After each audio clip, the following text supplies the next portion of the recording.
అధికం అంటే ఎక్కువ, ఇప్పుడు ఏం చేసినా ఎక్కువ ఫలితం ఉంటుంది అన్న అర్థంలో దీన్ని అధిక మాసం అన్నారని చమత్కారంగా చెప్తారు. కానీ 12 కాకుండా 13 ఉన్నాయి అన్న అర్థంలోనే దీన్ని అధిక మాసం అన్నాం. కానీ లెక్కల ప్రకారం అధిక మాసం అన్నా దీనికి కూడా ఒక పేరుంది.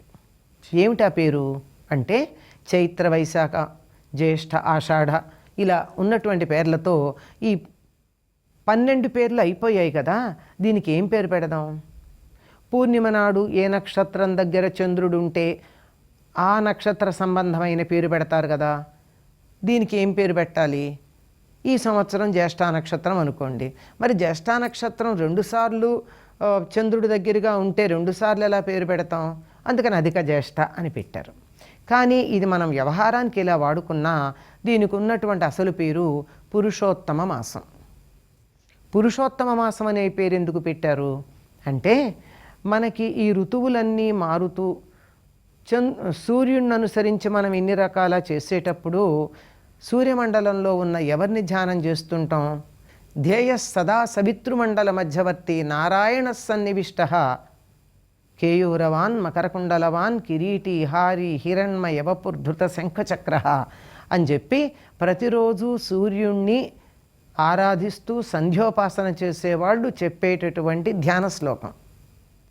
నారాయణుడు సూర్యమండల మధ్యన ఉన్నటువంటి వాడు నారాయణుడు. మనకు కనపడేటటువంటి బింబం సూర్యబింబం, సూర్యమండల బింబం. దాన్ని కదుపుతూ దానికి శక్తినిచ్చేటటువంటి వాడు నారాయణుడు. అందులో ఉన్నటువంటి నారాయణుడు ఒక్కొక్క నెల ఒక్కొక్క లక్షణాన్ని కలిగి ఉంటాడు గనక ఆ విష్ణువుకున్నటువంటి 12 నామాలు ఆ నెలలో ఉండే సూర్యుడికి వర్తిస్తూ ఉంటాయి. అందులో ఒకటి విష్ణువు, మిత్రుడు, ధాత ఇలాంటి పేర్లన్నీ ఉన్నాయి ఆయనకి. 12 నెలలకి 12 పేర్లు ఉన్నాయి. మరి ఈ నెలలో ఏం పేరు పెడదామో అని అనుకున్నప్పుడు ఈ 12 నెలలకి మూలమైనటువంటి వాడైన పురుషోత్తముడు ఎవరైతే ఉన్నాడో ఆయన పేరు పెడదామన్నారు. పురుషోత్తముడు అంటే ఎవరు? సర్వజీవులలోనూ ఉత్తమ పురుషగా ఉండి నేను అని అందరి చేత పిలువబడుతూ ఉండేటటువంటి వాడు పురుషోత్తముడు. ఎవరైనా సరే నేను అంటారు కదండి.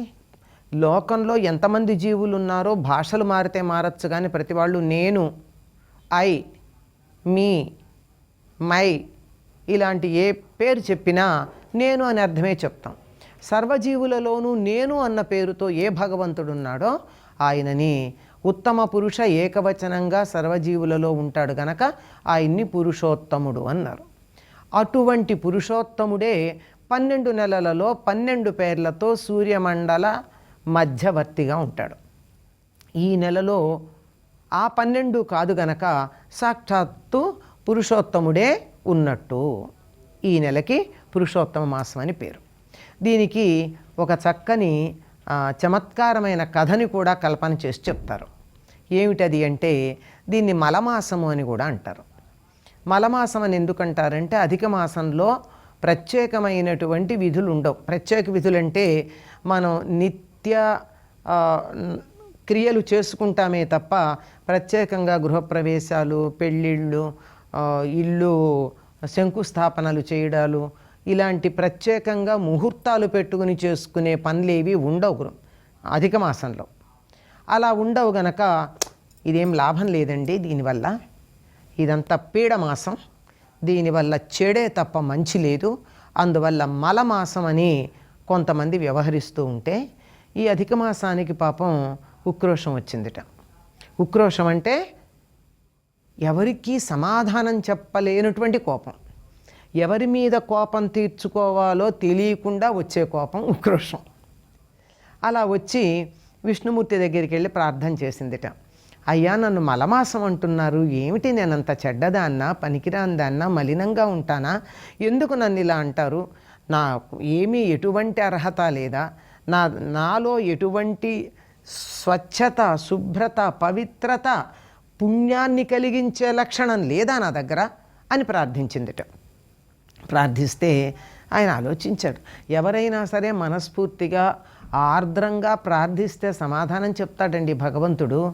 నాకు చేస్తావా చేయవా అంటే మాట్లాడాడు, కానీ చెయ్యవా చెయ్యాలి కదా, నువ్వు తప్ప నాకు గతి లేదు కదా అని అడిగితే చేయకుండా ఉండలేడు. కనుక అన్నాడు, అటువంటి మాట ఎందుకంటావు, నీకు పరమ పవిత్రమైనటువంటి మాసం అనే పేరు నేను కలిగిస్తా.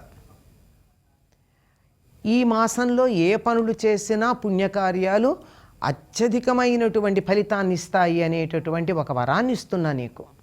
నన్ను పూజిస్తే ఎటువంటి ఫలితం ఉంటుందో ఈ అధిక మాసంలో ఏ కొంచెం పని చేసినా అంతటి ఫలితం ఉంటుంది. కనుక ఈ మాసానికి నా పవిత్రత ఇవ్వడంతో పాటు శక్తినివ్వడంతో పాటు నా పేరు కూడా ఇచ్చాను.